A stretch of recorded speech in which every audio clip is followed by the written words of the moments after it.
एक हिस्से में किया जा रहा है, जिसका अवलोकन इस वक्त प्रधानमंत्री नरेंद्र मोदी कर रहे हैं। जैसा कि आपको पता है कि उत्तर प्रदेश में अभी तक के इतिहास में पहली बार रेलवेज का 100% इलेक्ट्रिफिकेशन किया गया। इन सभी कीर्तिमानों की जानकारी प्रधानमंत्री को दी जा रही है और कैसे नए कोचेस का निर्माण किया गया है। आपको याद होगा कि काशी जब भी जाते हैं प्रधानमंत्री नरेंद्र मोदी, DLW जो डीजल लोकोमोटिव वर्कशॉप है वहां पर रुकते हैं।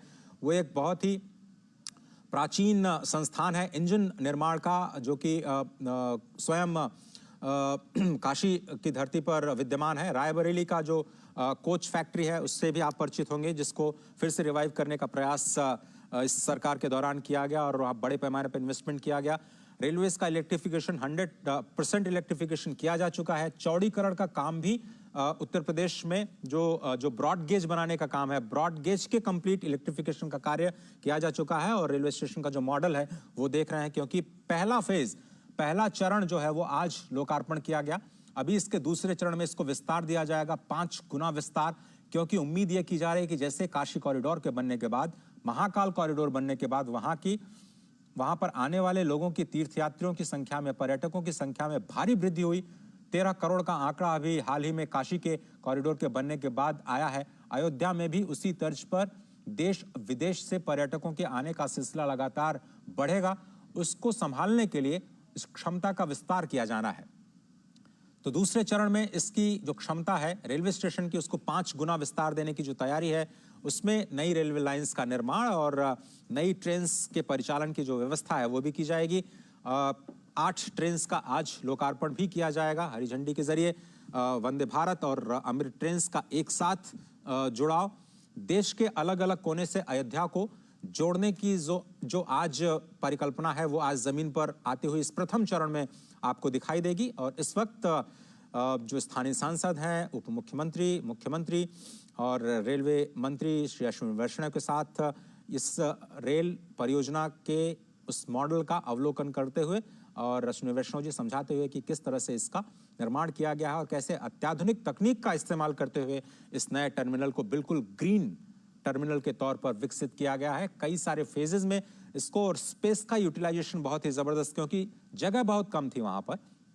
चौड़ीकरण किया जाना था 3 लेन को, अगर 6 लेन किया जाना है तो पहले तो आपको पटरी बिछाने के लिए ही आपको विस्तार करना पड़ेगा, और उसके बाद जो टर्मिनल के लिए या स्टेशन के लिए जगह बचती है उसमें आप कैसे मल्टी स्टोरीड बिल्डिंग का निर्माण करते हैं, प्रतीक्षालय के लिए, फूड प्लाजा के लिए, लोगों के ठहरने के लिए, दुकानों के लिए, और कैसे एक रीडेवलपमेंट करते हैं आदर्श स्टेशन के रूप में अयोध्या धाम को। ये एक नई तस्वीर पूरी दुनिया के सामने ये है कि एयरपोर्ट की तरह आपको सभी सुविधाओं से लैस ये नया अयोध्या धाम का टर्मिनल, जिसका लोकार्पण प्रधानमंत्री के हाथों द्वारा, मुख्यमंत्री योगी आदित्यनाथ के हाथों द्वारा किया जा चुका है। सुनील मिश्र हमारे साथ जुड़ रहे हैं। सुनील, ये जो नया रेलवे स्टेशन बना है उसके बाद क्या कुछ तस्वीर बदलेगी और कैसे 1 से 1.5 लाख लोगों को संभाल पाएगी अयोध्या? अश्विनी या फिर परिसर जी, है जी जी। और ये सबसे बड़ी विडंबना थी अजय, यहाँ कहना बेहद प्रासंगिक होगा कि फैजाबाद जंक्शन मेन जंक्शन होता था, अयोध्या हाल्ट होता था, अयोध्या सेकेंडरी जंक्शन होता था। आज अयोध्या धाम जंक्शन पूरे अयोध्या जिले का सबसे सुव्यवस्थित और सबसे सुंदर जंक्शन बन चुका है। और सबसे बड़ी बात यह है कि आज यहाँ वंदे भारत और अमृत भारत ट्रेनों का यहाँ से परिचालन किया जा रहा है, जो कि इस पूरे क्षेत्र के लिए सौगात होगा। देश को, दुनिया को, यहाँ जाने वाले पर्यटकों को नई अनुभूति प्रदान करेगा। ये पूरा का पूरा विस्तारित नया मॉडल भगवान श्री राम को समर्पित ही है। भगवान श्री राम के मंदिर से समर्पित जो वास्तु है उसी का उपयोग करते हुए इसको बनाया गया है, लेकिन इसमें आध्यात्म के साथ साथ आधुनिकता का अद्भुत समन्वय है। जबरदस्त लाउंज बनाए गए हैं, एयरपोर्ट जैसी पूरी की पूरी फील आती है। प्रथम चरण का ये काम निश्चित अभी कंप्लीट किया गया है। इसे भव्य तरीके से आज प्रधानमंत्री नरेंद्र मोदी ने इसे लोकार्पित किया है, राष्ट्र को समर्पित किया है, राम भक्तों को समर्पित किया है, देशवासियों को समर्पित किया है। और सबसे बड़ी बात अगर देखें तो ये अयोध्या धाम जो जंक्शन होगा, ये अब आने वाले वर्षों में मुख्य अयोध्या धाम स्टेशन बन जाएगा। अयोध्या का जो करंट स्टेशन है और जो अयोध्या से आगे अगर देखें, जो गोरखपुर से आएंगे लोग, वो रामघाट एक स्टेशन पड़ता है, वहां पर उस विस्तार किया जा रहा है। रामघाट स्टेशन से अलग अगर देखें तो अयोध्या स्टेशन, आसपास के दर्शन नगर स्टेशन, सारे गुप्तार घाट की तरफ जो स्टेशन पड़ता है, इन सारे स्टेशन का इस तरीके से विकास किया जा रहा है कि जो श्रद्धालु, क्योंकि अयोध्या के मुख्य भगवान श्री राम के मंदिर सही कहा धाम जंक्शन की आने वाले समय में पर्यटकों का, श्रद्धालुओं का जो दबाव होगा वो अलग अलग स्टेशन पर डेवलप किया जा सके। अत्याधुनिक सुविधा, शानदार एयरपोर्ट जैसी फील देने वाला ये अयोध्या धाम का स्टेशन है। इसमें क्रेश है, इसमें फर्स्ट एड की सुविधाएं की गई हैं, लाउंज इसका बहुत बड़ा है, इसमें एस्केलेटर लगाए गए हैं और सबसे बड़ी बात जो एक संवेदनशील अप्रोच दिखती है, सुगम भारत का दिखता है। सब जगह रैंप बनाए गए हैं। वर्तमान सरकार के कार्यकाल के अगर पहले देखें तो हमको आपको अपने माता पिता बुजुर्गों को या फिर वृद्धों को, रोगियों को स्टेशन पर ले जाना एक बहुत बड़ी मशक्कत होती थी, लेकिन सुगम भारत अभियान के साथ साथ एक संवेदनशील अप्रोच को देखते हुए समस्त दिव्यांगों के लिए, समस्त बुजुर्गों के लिए, रुग्ण रोगियों के लिए ऐसी व्यवस्था की गई है कि उन्हें तत्काल प्राथमिक सुविधा से लेकर हर तरीके की सुविधा अगर वो कहीं यात्रा में है तो वो हासिल की जा सके। देश भर के रेलवे स्टेशनों में ये दिखता है और अयोध्या धाम निश्चित तौर से एक आधुनिक और आध्यात्मिक परिक्रमा का ही विस्तार है। अजय, तो अगर आप रेलवे स्टेशन को केंद्र बना करके वहां के आसपास के जो आध्यात्मिक स्थल हैं उनकी यात्रा को थोड़ा सा जोड़ने की कोशिश करिए। अगर कोई पैदल यात्री वहां से उतरता है तो राम जन्मभूमि, हनुमानगढ़ी, गुप्तार घाट या फिर नया घाट जो बना हुआ है, अगर पैदल कोई जाना चाहता है किस तरह से प्लान कर सकता है। सुगम्य भारत का आपने जिक्र किया, शायद श्री राम भव्य राम मंदिर जो बन रहा है वहां पर भी बुजुर्गों के लिए विशेष व्यवस्थाएं की जा रही हैं। निश्चित तौर से ये पूरा का पूरा स्टेशन वही, जैसे मैं कह रहा हूं कि आधुनिकता और आध्यात्मिकता का संगम तो है ही, साथ ही साथ संवेदनशीलता का जबरदस्त उदाहरण है, क्योंकि एस्केलेटर्स, रैंप, दिव्यांगजनों के लिए अलग से जो है आने की व्यवस्था और साथ ही साथ दूरी जो मैं बता रहा हूं तकरीबन 1 किलोमीटर से भी कम है। स्टेशन से निकलने के बाद सीधे रामपथ को पार करने के बाद राम जन्मभूमि पथ शुरू हो जाता है सुग्रीव किला से होते हुए, और जहां से दिव्य भव्य भगवान श्री राम का नव्य ये विराजमान, जहां पर भगवान श्री राम की प्राण प्रतिष्ठा होगी स्वरूप की, वो मंदिर दिखने लगता है। अयोध्या स्टेशन से जब आप मुख्य मार्ग पर आएंगे तो सीधे आपको साक्षात दर्शन होंगे भगवान श्री राम के मंदिर का, और राम जन्मभूमि पथ वहीं शुरू हो जाता है बिरला धर्मशाला से।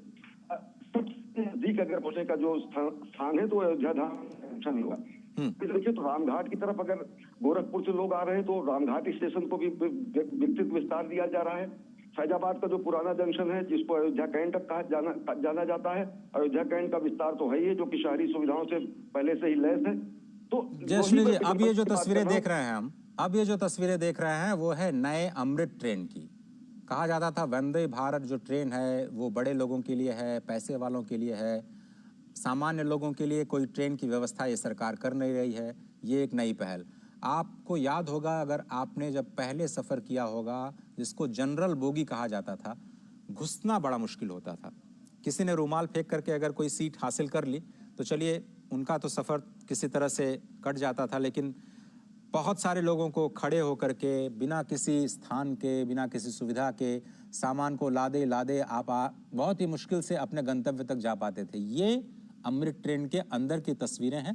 प्रधानमंत्री नरेंद्र मोदी हमेशा की तरह बच्चों के साथ संवाद करते हुए, कोई उन्हें कविताएं सुना रहा है, कोई उन्हें अपने लिखे हुए संस्मरण सुना रहा है, कोई चित्रों के माध्यम से उनका स्वागत कर रहा है।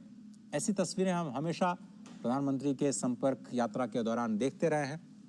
मेट्रो कोचेस में खास तौर पर जब वो सफ़र करते हैं तो ऐसी तस्वीरें हमें दिखाई देती हैं। लेकिन इस वक्त आप देखिए बहुत ही अत्याधुनिक, ये बिल्कुल जनरल वार्ड का जो डिब्बा है उसको कैसे आधुनिक बनाया गया है, कैसे चार्जिंग की व्यवस्था, क्योंकि नए बदलते हुए माहौल में सभी लोग मोबाइल फ़ोन के ज़रिए कनेक्टेड रहना चाहते हैं। हर कोई हर स्टेशन पे देखता है कि इस वक्त मेरी गाड़ी कहाँ पहुँची, मैं कितनी देर बाद अपने घर पहुँच पाऊँगा, रेलवे स्टेशन पे कितनी देर रुक पाऊँगा, वहाँ पर क्या सुविधाएं हैं। तो ये सारी की सारी जो सुविधाएं हैं, चाहे वो पब्लिक अनाउंसमेंट की सुविधा हो या फिर clean neat and clean toilets की सुविधा हो, जो कि नॉर्मल जो यात्री के डिब्बे हैं उसमें कैसे दी जाए और कैसे तकनीक का इस्तेमाल करते हुए इसको भी सुविधाजनक बनाया जाए, उसकी एक कोशिश की जा रही है। अमृत भारत जो ट्रेन नई आज शुभारंभ की जाएगी, 2 अमृत भारत ट्रेन यहाँ से अयोध्या से, जो कि दक्षिण भारत को और ख़ास तौर पर मिथिलांचल को अयोध्या के साथ जोड़ेगी, नई दिल्ली को भी जोड़ेगी।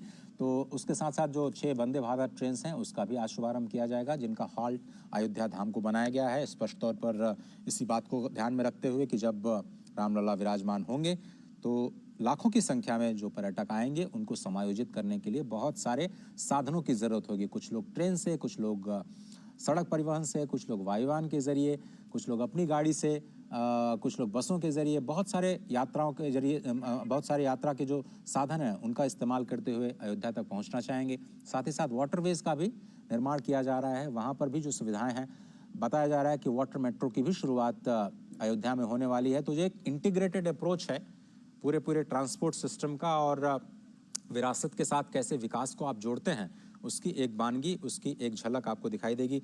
राजेश राज, क्या आप मेरे साथ हैं? या अश्विनी जी? जी अजय जी। तो मैं आपसे ये समझना चाह रहा था कि ये जो नई पहल की जा रही है अमृत ट्रेन के जरिए, जो आज अमृत भारत ट्रेन, और जैसा कि हम बार बार ये कह रहे हैं कि अमृत काल में भारत प्रवेश कर रहा है, ये जो नई शुरुआत है, इस वक्त आप देख रहे हैं हरी झंडी दिखा करके अमृत ट्रेन को रवाना करने की तैयारी हो जा चुकी है। ये बिल्कुल लाइव विजुअल्स, अमृत ट्रेन अब रवाना अयोध्या धाम रेलवे स्टेशन से। हाँ,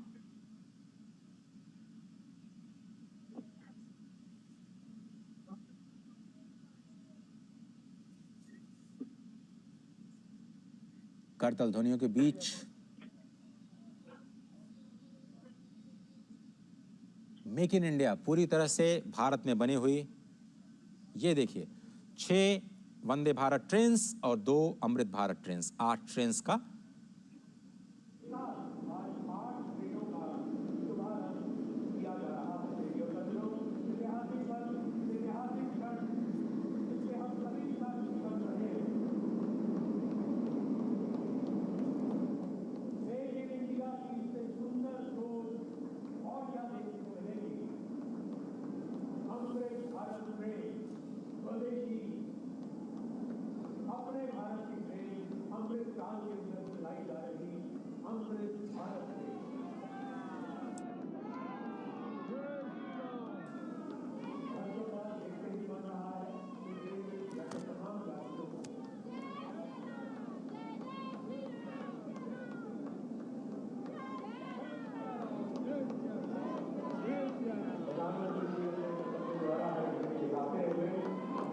रवाना होते हुए सभी देख रहे हैं और माननीय प्रधानमंत्री के इस जाने की देश भर से देने में 8 ट्रेनें एक साथ शुरू हो रही है।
एक स्वर्णिम अध्याय लिखी हुई ये अमृत भारत ट्रेन।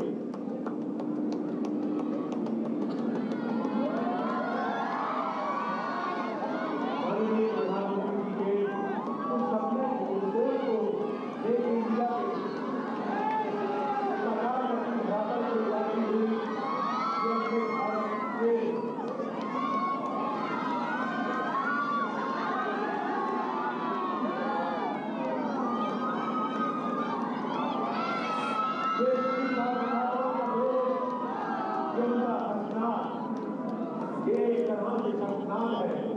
विकसित भारत की नई पहचान के लिए कि अब भारत को विश्व गुरु बनने से कोई नहीं रोक सकता। ये विश्वास था कि अमृत भारत में स्वदेशी निर्मित भारत में निर्मित अमृत भारत में प्रधानमंत्री जी सभी का अभिवादन स्वीकार करते हुए उनकी हौसला अफजाई करते हुए आज विधानसभा का अभिवादन करते हुए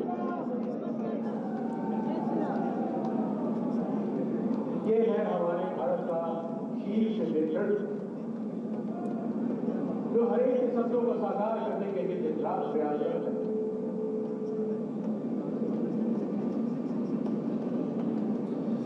हम आभारी हैं, हृदय से आभारी हैं, आभार प्रकट करते हैं भारत के यशस्वी प्रधानमंत्री जिनके आगमन में आज इस धरा पर इतिहास रचा है।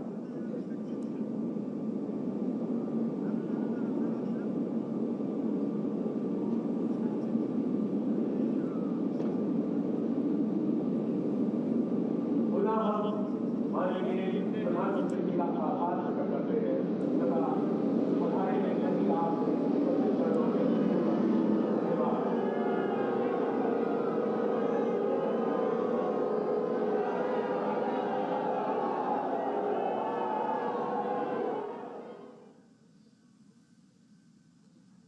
अयोध्या धाम में 8 ट्रेन की जो सौगात है वो मिल चुकी है। स्पष्ट तौर पर आपने देखा कि 6 वंदे भारत ट्रेन और 2 अमृत भारत ट्रेन उनको भारत को समर्पित किया गया। जिन 6 वंदे भारत ट्रेन को रवाना किया गया है हरी झंडी दिखा करके, उसमें श्री माता वैष्णो देवी कटरा नई Delhi Vande Bharat express, Amritsar Delhi Vande Bharat express, Coimbatore Bangalore cantt Vande Bharat express, Mangalore Madgaon Vande Bharat express, Jalna Mumbai Vande Bharat express और अयोध्या आनंद विहार टर्मिनल वंदे भारत एक्सप्रेस शामिल है। ये 6 वंदे भारत एक्सप्रेसेस और 2 अमृत ट्रेन जिनका अब से थोड़ी देर पहले लोकार्पण किया। राजेश राज हमारे साथ जुड़ रहे हैं। राजेश राज, एक बार फिर से पहले तो आप एयरपोर्ट जो रेलवे टर्मिनल बनाया गया है उसी की खासियत बताइए। कैसे 3 मंजिला इमारत का निर्माण किया गया, कैसी तकनीक का इस्तेमाल किया गया, कौन कौन सी सुविधाएं हैं वहां पर आम यात्रियों के लिए? देखिए, जो एयरपोर्ट पर जो सुविधाएं अजय बहाल की जाती हैं वो तमाम सुविधाएं वहां पर हैं। और जो 3 मंजिला 3 फ्लोर का पूरा इमारत तैयार किया गया है, जब उसके बीच के लॉबी में आप जब खड़े होंगे तो आपको साफ तौर पर दिखाई पड़ेगा कि आप एयरपोर्ट पर खड़े हैं। कोई रेलवे स्टेशन जैसा कोई शक्ल वहां दिखाई नहीं पड़ता है। जो गेट है वो गेट ठीक उसी अंदाज में बनाए गए हैं जो एयरपोर्ट पर बनाए जाते हैं और गेट की नंबरिंग की गई है बाकायदा, 1 नंबर 2 नंबर